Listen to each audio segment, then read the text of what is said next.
الله أكبر. بسم الله الرحمن الرحيم.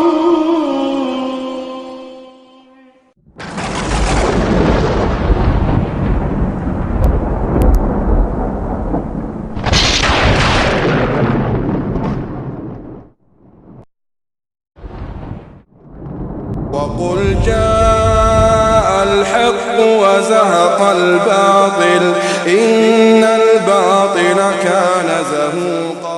اب آپ سماعت فرمائیں 12واں درس موضوع مسلمانوں پر مشرکوں کے ظلم و ستم اور ابو طالب سے ان کے مطالبے۔ إن الحمد لله نحمده ونستعينه ونستغفره ونعوذ بالله من شرور أنفسنا ومن سيئات أعمالنا من يهده الله فلا مضل له ومن يضلل فلا هادي له وأشهد أن لا إله إلا الله وحده لا شريك له وأشهد أن محمدًا عبده ورسوله أما بعد. اللهم علمنا ما ينفعنا وانفعنا بما علمتنا وزدنا علما نافعا وعملا صالحا يا رب العالمين. اللهم إنا نسألك حبك وحب نبيك وحب العمل الذي يقربنا إلى حبك. محترم بھائیوں، معزز ساتھیوں، عزیز بچوں اور ہماری ماؤں اور بہنوں، سابقہ درس میں نے ایک اہم بات واضح کی تھی، وہ یہ تھی کہ اہل باطل جب اہل حق کا مقابلہ میدان میں نہیں کر پاتے ہیں تو پھر دو طریقہ اپناتے ہیں۔ پہلا طریقہ استہزاء، مذاق اور طنز کرنا، جس طرح کہ نبی صلی اللہ علیہ وسلم کو انہوں نے ساحر کہا، کذاب کہا۔ ایسے ہی دوسرا طریقہ، اگر ان کے پاس قوت ہوتی ہے تو قوت استعمال کرتے ہیں، اور قوت کے بنا پر ان کو ڈراتے ہیں۔ بہرحال اس طرح انہوں نے کمزور مسلمانوں کو بہت ہی ستایا، مختلف قسم کی اذیتیں انہوں نے پہنچائیں، اور آپ تعجب اور حیران کریں گے اگر وہ واقعات آپ سنیں گے۔ ایسے واقعات ہیں کہ آپ سننے کے بعد حیران رہیں گے، پریشان ہو جائیں گے، اور بہت سے ایسے واقعات ہیں کہ سننے کے بعد رونگٹے کھڑے ہو جاتے ہیں اور ایسے ہی دل شق ہو جاتا ہے۔ مثلا حضرت بلال رضی اللہ عنہ کا واقعہ۔ بلال ابن رباح حبشی رضی اللہ عنہ یہ تھے امیہ ابن خلف کے غلام۔ امیہ ابن خلف نے ان کو مختلف قسم کی اذیتیں پہنچائیں تاکہ بلال رضی اللہ عنہ نبی صلی اللہ علیہ وسلم کو چھوڑ کر شرک کی طرف پلٹ آئیں۔ تو وہ امیہ بن خلف کیا کرتا تھا، کبھی کبھی ان کے گلے میں رسی باندھ دیتا تھا اور بچوں کے حوالے کر دیتا تھا، جو کھینچتے ہوئے اس طرح بلال رضی اللہ عنہ کو پھرتے تھے، اور وہ احد کہا کرتے تھے۔ ایسے ہی بھائیوں، وہ شدید گرمی میں دوپہر کے وقت بلال رضی اللہ عنہ کو باہر نکال کر بلال رضی اللہ عنہ کو باہر نکالتا تھا یہ امیہ، اور چلچلاتی دھوپ میں جلتی ہوئی ریت پر ڈال دیتا تھا، پھر مزید اوپر سے پتھر ڈال دیتا تھا، تب بھی وہ احد کہا کرتے تھے، یعنی اللہ ایک ہے، اللہ تنہا ہے، وہی عبادت کا مستحق ہے، اس کا کوئی شریک نہیں ہے۔ اور امیہ بن خلف یہ کہا کرتا تھا، یا تو محمد صلی اللہ علیہ وسلم کو چھوڑ کر لات و عزیٰ کی عبادت کرو، یا تو پھر اسی حال میں رہ کر مر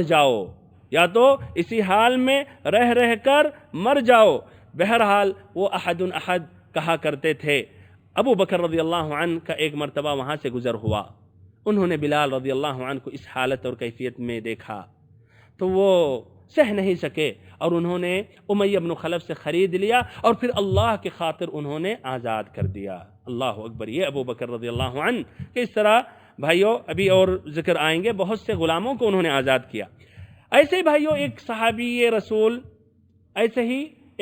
رسول عامر ابن فہیرہ تھے، ان کو اس قدر مارا جاتا تھا، اس قدر یہ مشرکین مارتے تھے کہ بھائیوں ان کی عقل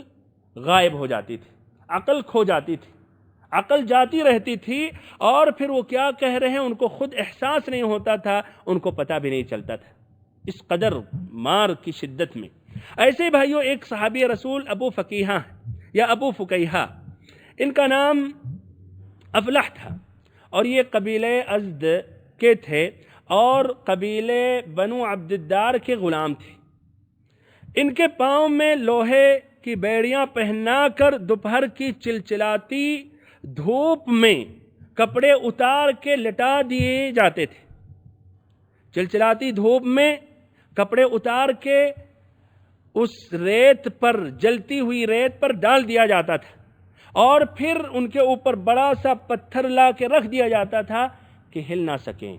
یہاں تک کہ بھائیوں ان کی عقل کھو جاتی تھی۔ ایسے ہی ایک مرتبہ ان کو بازو سے رسی باندھ کر گھسیٹتے ہوئے نکالا گیا، ان کو باہر نکالا گیا، جلتی ہوئی زمین پر، اس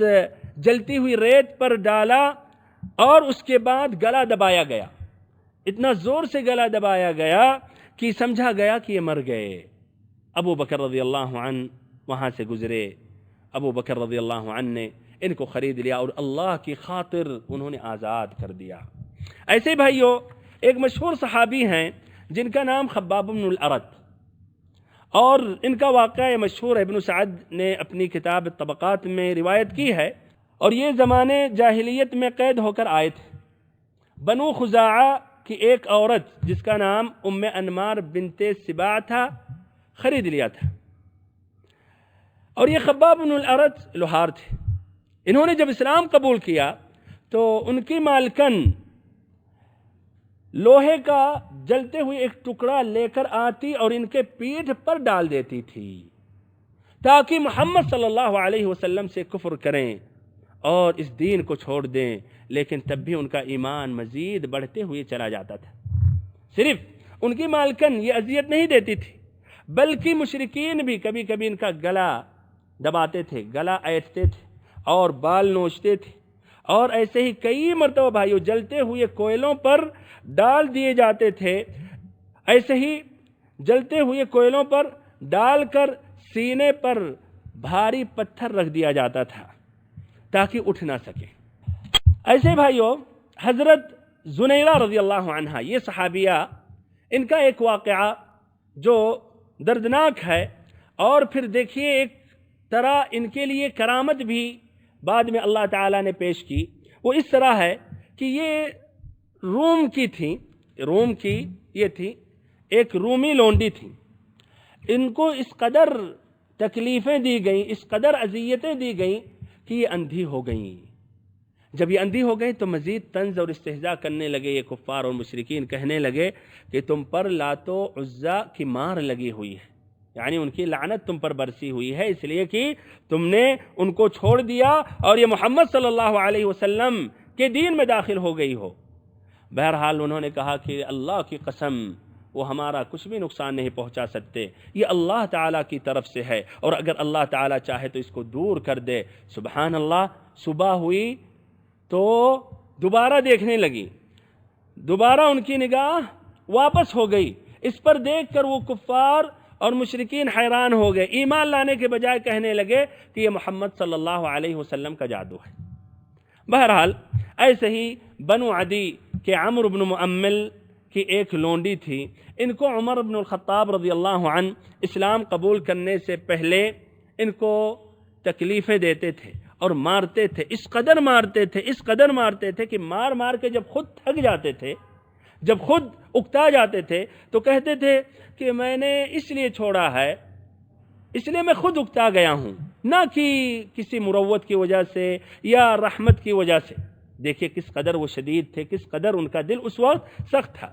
بہرحال اس طرح اور بھی متعدد واقعات ہیں۔ یہاں جہاں تک رہی بات ابو بکر رضی اللہ عنہ کے متعلق، جن کا ابھی ذکر آیا کہ انہوں نے بلال رضی اللہ عنہ کو آزاد کیا، پھر ایسے ہی انہوں نے ابو فقیہہ کو بھی آزاد کیا، تو وہی ابو بکر رضی اللہ عنہ نے عامر بن فہیرہ کو بھی آزاد کیا، خرید کے اللہ کے لیے انہوں نے آزاد کر دیا تھا۔ ایسی وہ لونڈیوں کو بھی انہوں نے خریدا اور اللہ تعالیٰ کے لیے آزاد کیا۔ اس مسئلے میں ان کے والد نے ذرا اعتراض کیا، اس مسئلے میں ان کے والد نے بطور عتاب ان سے کہا کہ آپ نہایت ہی کمزور گردنیں آزاد کرتے ہیں، اگر مضبوط قسم کے مردوں کو، اگر مضبوط قسم کے مردوں کو آزاد کرو تو یہ تمہارا بچاؤ بھی کر سکیں گے۔ اس پر انہوں نے کہا ابتغی رضا اللہ عز و جل، کہ میں اللہ تعالیٰ کی رضا چاہتا ہوں۔ اللہ رب العزت نے ابو بکر رضی اللہ عنہ کے متعلق اور ان کے دشمنوں کے متعلق قرآن مجید میں یہ آیات نازل کیا۔ فرمایا رب العزت نے فَأَنذَرْتُكُمْ نَارًا تَلَظَّىٰ لَا يَصْلَاهَا إِلَّا الْأَشْقَى الَّذِي كَذَّبَ وَتَوَلَّىٰ وَسَيُجَنَّبُهَا الْأَتْقَى الَّذِي يُؤْتِي مَالَهُ يَتَزَكَّىٰ وَمَا لِأَحَدٍ عِندَهُ مِن نِّعْمَةٍ تُجْزَىٰ إِلَّا ابْتِغَاءَ وَجْهِ رَبِّهِ الْأَعْلَىٰ وَلَسَوْفَ يَرْضَىٰ۔ یعنی اللہ رب العزت اس پرہیزگار کو جو اپنا مال خرچ کرتا ہے پاکیزگی حاصل کرنے کے لیے، اللہ تعالیٰ کی رضا مندی حاصل کرنے کے لیے، اللہ تعالیٰ اس سے جہنم کی آگ سے بچائے گا، اور وہ اللہ رب العزت سے راضی۔ عمار بن یاسر رضی اللہ عنہما کا یہ واقعہ ان کو اور ان کے والدین کو کس قدر بنو مخزوم جن کے یہ حلیف تھے انہوں نے سزائیں دی۔ یہ پورے خاندان کو، یعنی عمار بن یاسر اور ان کے والد، ان کی والدہ کو نکالتے تھے دھوپ میں، سخت دھوپ میں، جلتی ہوئی ریت پر، اور اس طرح اس دھوپ سے ان سبھی کو تپاتے تھے۔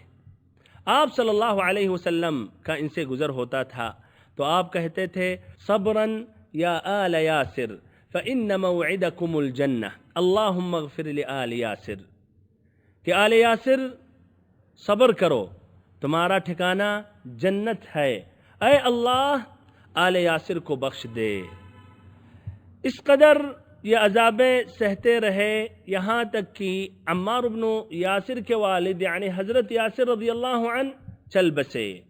اور ان کا انتقال ہو گیا۔ اور عمار بن یاسر کی والدہ سمیہ بنت خیاط یہ بھی بوڑھی ہو چکی تھیں، کمزور تھیں، تب بھی وہ ابو جہل، وہ کمبخت اللہ کا دشمن اور اللہ کے رسول کے دشمن کو ترس نہیں آیا، نیزہ سے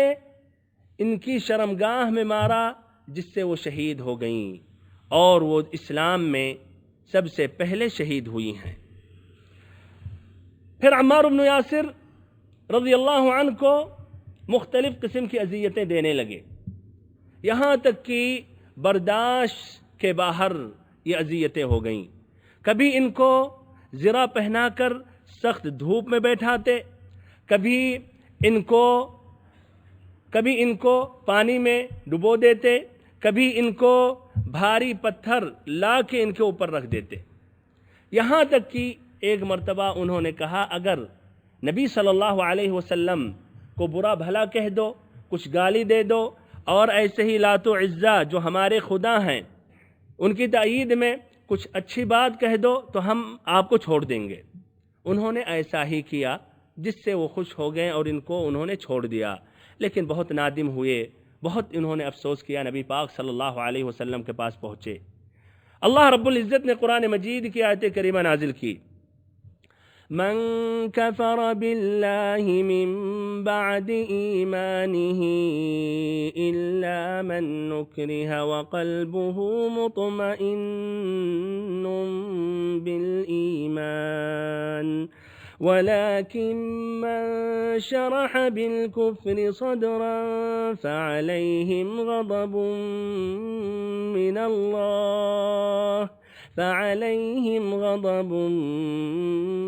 من الله ولهم عذاب عظیم،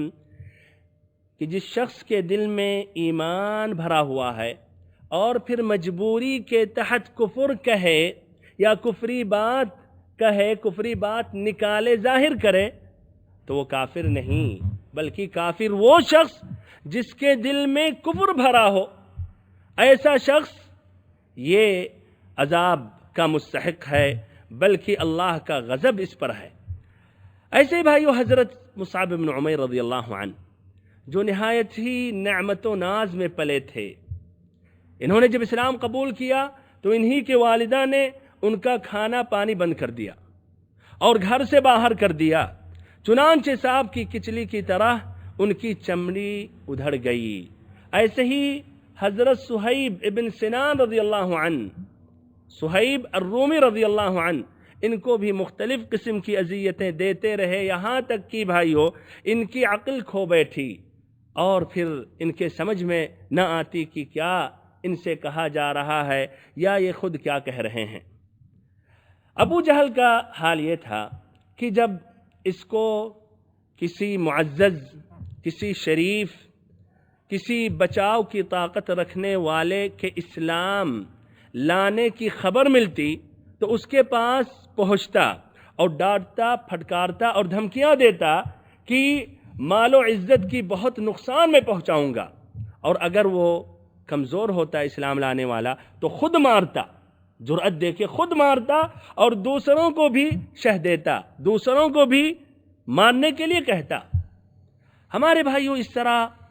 اکثر کمزور جو مسلمان تھے ان کو زیادہ سے زیادہ اذیتیں پہنچائی گئی۔ رہی بات جو شریف قسم کے لوگ جو اسلام لاتے تھے تو ان کو اذیت پہنچانے میں ذرا سوچنا پڑتا، جلدی جرأت نہیں کرتے عام قسم کے لوگ، لیکن ان پر جرأت وہی کرتے جو ہم پلہ لوگ رہتے، وہ بھی انہی کے طرح بڑے رہتے، وہ بھی انہی کے طرح یعنی شریف خاندان سے رہتے اور وہ بھی ان کے مرتبہ پہ رہتے۔ بہرحال یہ تھا مسلمانوں کے متعلق۔ رہی بات نبی پاک صلی اللہ علیہ وسلم کے متعلق ان کے ساتھ مشرکین کا کیا رویہ تھا، تو اللہ اکبر، اللہ رب العزت نے آپ صلی اللہ علیہ وسلم کو ایسا رعب اور ایسا شرف اور وقار دے رکھا تھا کہ لوگ زیادتی کی جرأت نہیں کر پاتے تھے، زیادتی کی جرأت نہیں کر پاتے تھے۔ اور ساتھ ساتھ ابو طالب جو آپ کے چچا تھے آپ کی مکمل حفاظت کرتے اور آپ کی مدد کرتے، اور ابو طالب بھی ایک سردار تھے، ایک اونچا مقام ان کا تھا، ان کی بات مانی جاتی تھی قریش میں۔ بہرحال تو اس طرح نبی پاک صلی اللہ علیہ وسلم کو آسانی سے عام قسم کے لوگوں نے تکلیفیں نہیں دیں۔ اب اس میں جو فائدے ہیں، عبرتیں ہیں، نصیحتیں ہیں، وہ میں ذکر کر رہا ہوں۔ پہلا فائدہ، پہلا سبق یہ ہے کہ اللہ رب العزت کی عظیم نعمت ہے ہم اور آپ پر، جس نے ہمیں یہ امن، سکون اور ایسے ہی یہ اسباب مہیا کیا جس کے بنا پر ہم اللہ تعالیٰ کی عبادت آسانی سے کر لیتے ہیں۔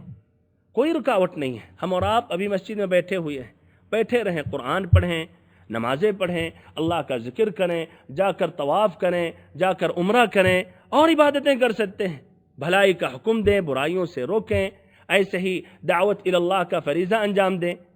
ہمارے بھائیوں یہ باتیں، یہ عبادتیں آسانی سے، یا یہ عبادتیں آسانی سے وہ صحابہ کرام مکی دور میں نہیں ادا کر پاتے تھے، اور ابھی بھی بہت ہیں وہ مسلمان اس روئے زمین پر جو امن یا سکون یا مکمل اطمینان کے ساتھ عبادتیں نہیں ادا کر پاتے ہیں۔ تو اگر اللہ تعالیٰ نے ہمیں یہ سہولتیں میسر کی ہیں، اگر اللہ تعالیٰ نے ہمارے لیے یہ سہولتیں میسر کی ہیں تو ہمیں استفادہ کرنا چاہیے اور زیادہ سے زیادہ اللہ کی عبادت کرنی چاہیے اور ساتھ ساتھ اللہ کا شکر کرنا چاہیے۔ دوسرا فائدہ یہ ہے، یہ دنیا آزمائش اور امتحان کی زندگی ہے، اور یہ دنیا معیار نہیں ہے کہ جس کو اللہ تعالیٰ نے دنیا دی اور وہ خوشحال ہے تو اللہ تعالیٰ اس سے راضی ہے، یا اگر اللہ تعالیٰ نے کسی کو دنیا سے یا دنیاوی امور سے یا ایسے ہی مال و دولت سے محروم کیا تو اس کا معنی مطلب ہے کہ اللہ تعالیٰ اس سے ناراض ہے۔ ہرگز نہیں،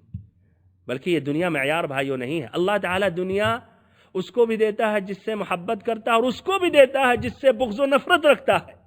لیکن آخرت اور جنت صرف اس کو دیتا ہے جس سے اللہ تعالیٰ محبت کرتا ہے۔ جنت اس کو نہیں دے سکتا جس سے اللہ تعالیٰ بغض و نفرت رکھتا ہے۔ نبی پاک صلی اللہ علیہ وسلم نے فرمایا لو كانت الدنيا تعدل عند الله جناح بعوضة ما سقى منها كافر شربة ماء، کہ اگر یہ دنیا اللہ تعالی کے نزدیک ایک مچھر کے پر کے برابر بھی ہوتی تو ایک کافر کو ایک پیالہ پانی یا ایک گھٹ پانی بھی میسر نہیں ہوتا اور اس کو نہیں ملتا، اس لیے کہ اللہ تعالیٰ کے نزدیک اس دنیا کی کوئی حیثیت نہیں ہے، اسی لیے اللہ تعالیٰ یہ دنیا دونوں کو بھی دیتا ہے، اور جو اہل ایمان ہیں، جو اللہ تعالیٰ کے اولیاء ہیں، جو اللہ تعالیٰ کے دوست ہیں، ان پر بھی کچھ ایسی قسم کی اذیتیں بلکہ عذاب بھی کافروں سے پہنچتی ہیں۔ اب اس بات میں بھائیو جواب ہے اس سوال کا۔ ہمارے کچھ بھائی کہتے ہیں کہ آج اس دنیا میں سب سے زیادہ بدنام، سب سے زیادہ پچھڑے ہوئے، سب سے زیادہ مارے جا رہے ہیں، کٹے جا رہے ہیں، قتل کیے جا رہے ہیں مسلمان ہیں، آخر میں کیوں جبکہ یہ حق پر ہیں؟ کیوں آخر میں وہ محمد صلی اللہ علیہ وسلم کے امتی ہیں؟ اس کا جواب بھائیو اسی میں ہے جو ابھی میں نے ذکر کیا۔ تیسرا فائدہ بھائیو یہ ہے کہ اللہ رب العزت قادر تھا کہ نبی پاک صلی اللہ علیہ وسلم کی مکمل حفاظت کر لے، اور ایسے صحابہ کرام کی بھی، بمعنی ان کو ادنا نقصان نہ پہنچے، ان کو مشرکوں سے ادنا تکلیف یا اذیت نہ پہنچے، لیکن تب بھی بھائیو نبی پاک صلی اللہ علیہ وسلم کو بھی تکلیفیں ملیں، اذیتیں پہنچی ایسے صحابہ کرام کو بھی، جس طرح کہ ابھی واضح ہوا۔ تو اس میں بھائیو دو باتیں ہیں یا دو فائدہ ہے۔ کیوں آخر میں وجہ کیا تھی؟ وجہ یہ تھی، نمبر ایک، تاکہ اللہ تعالی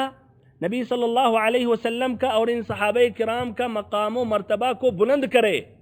اور ان کے نیکیوں میں اضافہ کرے، ان کے اجر و ثواب میں اضافہ کرے، اور ایسے ہی ان کے گناہوں کو بخشے۔ نمبر دو، تاکہ نبی صلی اللہ علیہ وسلم اور صحابہ کرام بعد میں آنے والی امت، یعنی یہی ہم مسلمان، بعد میں آنے والی نسلوں کے لیے یہ قدوہ حسنہ بنے۔ جس طرح کہ ہم نبی صلی اللہ علیہ وسلم کی اقتداء اور اتباع کرتے ہیں خوشحالی میں، تو ایسے ہی نبی پاک صلی اللہ علیہ وسلم کی اتباع اور اطاعت کرنی چاہیے بدحالی میں۔ یعنی جس طرح خوشی کی حالت میں ہم نبی صلی اللہ علیہ وسلم کی اقتداء کرتے ہیں، تو ایسے ہی غم و الم کی بھی وقت تو ہمیں یہ تمام چیزوں کو سمجھنا چاہیے، اور مصیبت کے وقت بھی، اذیت ملنے کے وقت بھی ہمیں اپنے آپ کو ہمیں صبر کرنا چاہیے، اور ان صحابہ کرام کو اور ان سے پہلے نبی پاک صلی اللہ علیہ وسلم کو اپنا اسوہ حسنہ بنانا چاہیے۔ ویسے بھائیو یہ اذیتیں جو ملتی ہیں عموماً اس میں دو فائدے ہیں۔ پہلا فائدہ یہ تمیز کرنے کے لیے، تفرقہ کرنے کے لیے ان مسلمان جو سچے ہیں اور ایسے اس کے بالمقابل جو دعوے دار ہیں، تاکہ واضح ہو جائے سچا مومن کون ہے اور ایسے ہی جھوٹا کون ہے۔ تو جب یہ پتہ چلے گا کہ یہ راستہ مشکل سے خالی نہیں ہے، اس میں اذیتیں بھی سہنی پڑیں گی، تو ظاہر بات ہے وہ کمزور لوگ، منافق قسم کے لوگ جن کے دل میں ایمان نہیں ہے، وہ داخل نہیں ہوں گے، یا داخل ہونے کے بعد واپس ہو جائیں گے۔ تو تاکہ یہ تمیز ہو جائے، اللہ تعالیٰ کی طرف سے سمجھیے ایک حکمت ہے اس ایذا میں، ان تکلیفوں میں۔ فرمایا رب العزت نے الف لام میم احسب الناس ان يتركوا ان يقولوا آمنا وهم لا يفتنون وَلَقَدْ فَتَنَّ الَّذِينَ مِن قَبْلِهِمْ فَلَيَعْلَمَنَّ اللَّهُ الَّذِينَ صَدَقُوا وَلَيَعْلَمَنَّ الْكَاذِبِينَ۔ الف لام میم۔ کیا لوگوں نے یہ گمان رکھا کہ انہوں نے یہ کہہ دیا کہ ہم ایمان لے آئے، پھر خلاص ایسے ہی ان کو چھوڑ دیا جائے گا، اللہ تعالیٰ ان کو نہیں آزمائے گا؟ ہم نے پہلے کے لوگوں کو آزمایا تو اللہ تعالیٰ جانا ان میں کون مؤمن ہیں اور کون جھوٹے ہیں۔ ایسے بھائیو دوسرا فائدہ یہ ہے کہ جب یہ مشرکین یا کفار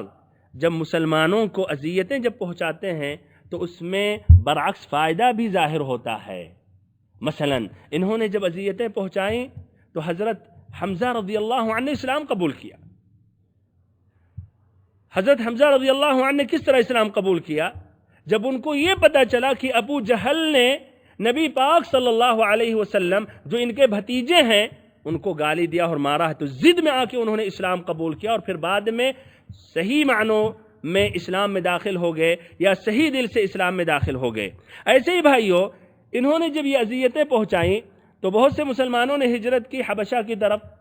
اب حبشہ جب یہ مسلمان پہنچے تو وہاں بھی اسلام پھیلا، بلکہ ان کا جو بادشاہ تھا، جو نجاشی تھا، اس نے بھی اسلام قبول کر لیا۔ یہ بات رہی مسلمانوں کی۔ لیکن جہاں تک بات ہے نبی صلی اللہ علیہ وسلم کی،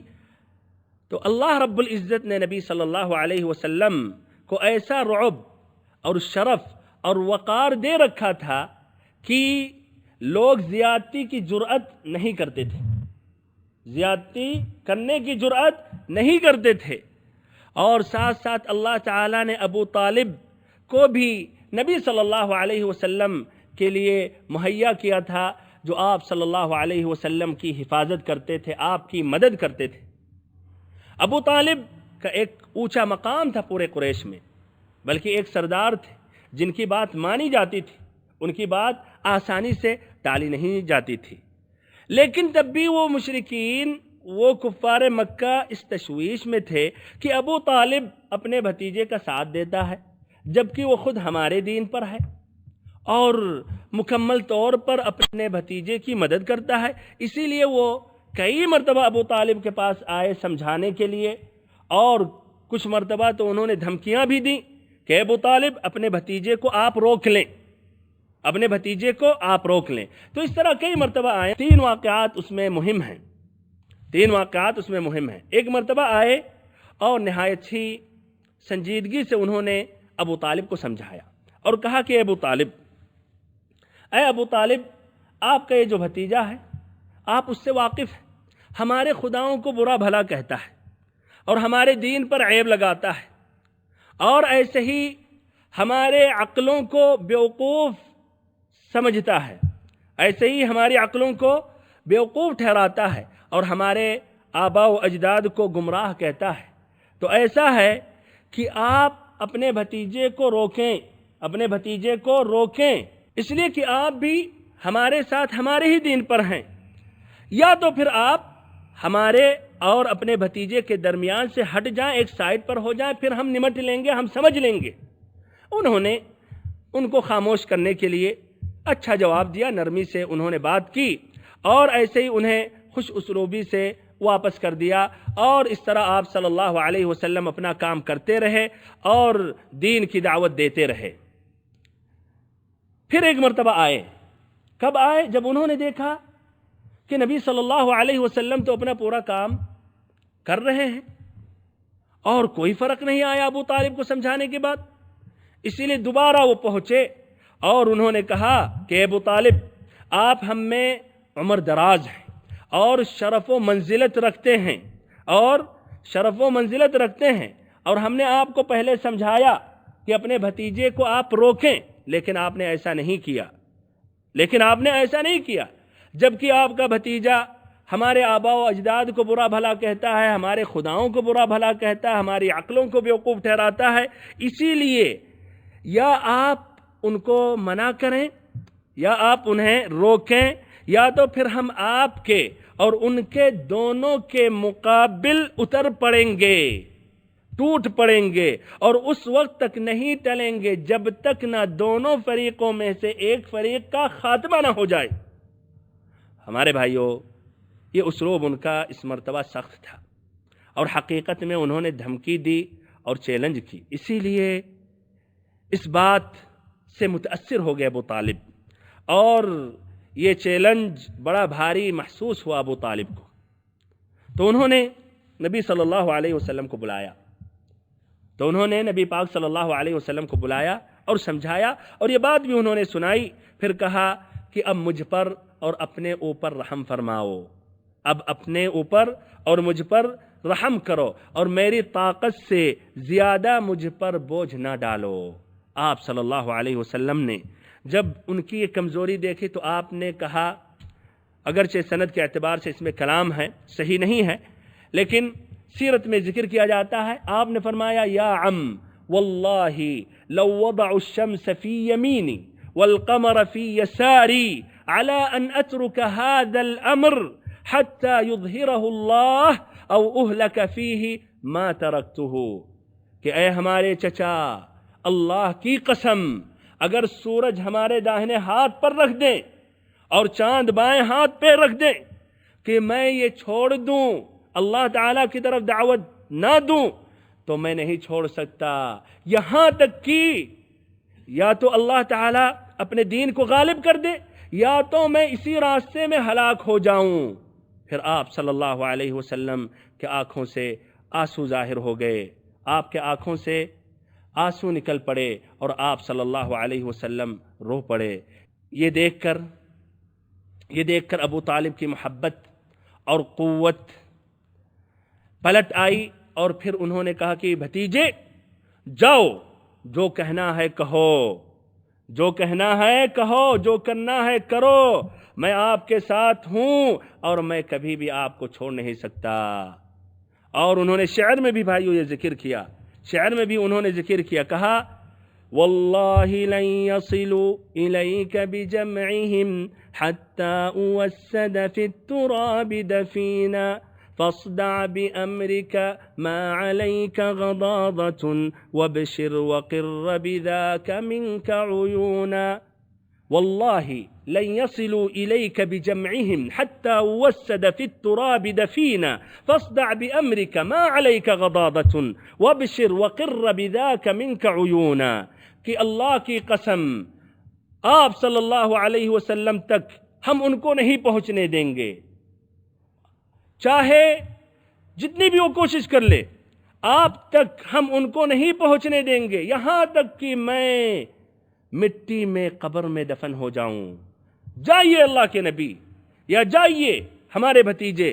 اللہ نے جو آپ کو حکم دیا وہ پورا کرتے رہیں اور آپ خوشی خوشی اللہ کا پیغام لوگوں کو سناتے رہیں۔ بہرحال یہ دوسری مرتبہ ان کا آنا ہوا۔ اس کے بعد انہوں نے جب دیکھا کہ ابھی بھی کوئی فرق نہیں آیا، دھمکی بھی دیے، سختی سے پیش آئے، تب بھی کوئی فائدہ نہیں، تو انہوں نے یہ سمجھ لیا کہ اس طرح ابو طالب اپنے بھتیجے کی مدد کے بدلے میں قریش کی عداوت، جدائی برداشت ہے، بلکہ لڑنے کے لیے، بھیڑنے کے لیے بھی تیار ہے۔ اسی لیے وہ مشورہ کر کے ایک نئی تجویز انہوں نے رکھی، اور نہایت عجیب و غریب تجویز تھی کہ آپ بھی غالباً ابھی سنیں گے تو ہنس پڑیں گے اور کہیں گے یار نہایت ہی وہ بیوقوف تھے جو یہ تجویز یا رائے لے کر آئے تھے۔ کیا رائے، کیا تجویز تھی؟ بہرحال وہ پیش ہوئے، ابو طالب کے پاس پہنچے اور کہنے لگے کہ ابو طالب ہمارے ساتھ یہ نوجوان ہے۔ ایک نوجوان کو لائے تھے اپنے ساتھ، جس نوجوان کا نام تھا عمارہ ابن ولید، نہایت ہی خوبصورت، نہایت ہی بانکا نوجوان، بلکہ نوجوانوں کا سردار تھا۔ کہنے لگے کہ اے ابو طالب، یہ عمارہ ابن الولید کو آپ لے لیں، اس کو اپنا بیٹا سمجھ لیں، اس کی مدد کریں، اس کو اپنا بیٹا سمجھ لیں، اس کی مدد کریں اور ایسے ہی دیت بھی لے لیں، اور اس کے بالمقابل میں اپنے بھتیجے کو ہمیں دے دیں، ہمارے حوالے کر دیں تاکہ ہم ان کو قتل کر دیں، اس لیے کہ وہ ہمارے اور آپ کے دین کو برا بھلا کہتے ہیں، ہمارے خداؤں کو برا بھلا کہتے ہیں، بلکہ انہوں نے ہمارے اندر پھوٹ ڈال رکھی ہے، اور سمجھیے ایک آدمی کے بدلے میں ایک دوسرا آدمی کا معاملہ ہے۔ اس پر ابو طالب نے کہا کہ واللہ تم لوگ انتہائی برا سودا کرتے ہو، یعنی نہایت ہی کمال کر رہے ہو، تم لوگ اپنا بیٹا دے رہے ہو تاکہ اس کو میں کھلاؤں پلاؤں، اپنا بیٹا دے رہے ہو اس کو ہم کھلائیں پلائیں، اور ہم سے ہمارے بیٹے کو لے رہے ہو اس کو قتل کریں، واللہ یہ کبھی بھی نہیں ہو سکتا۔ اللہ تعالیٰ سے آخری میں دعا کرتے ہیں کہ اللہ تعالیٰ ہم سبھی کو علم نافع عطا کرے، عمل صالح کرنے کی توفیق دے، ہم سبھی کو نبی پاک صلی اللہ علیہ وسلم کے سیدھے اور واضح راستے پر چلائے، وصلی اللہ وسلم وبارک وانعم علی عبدک ورسولک محمد۔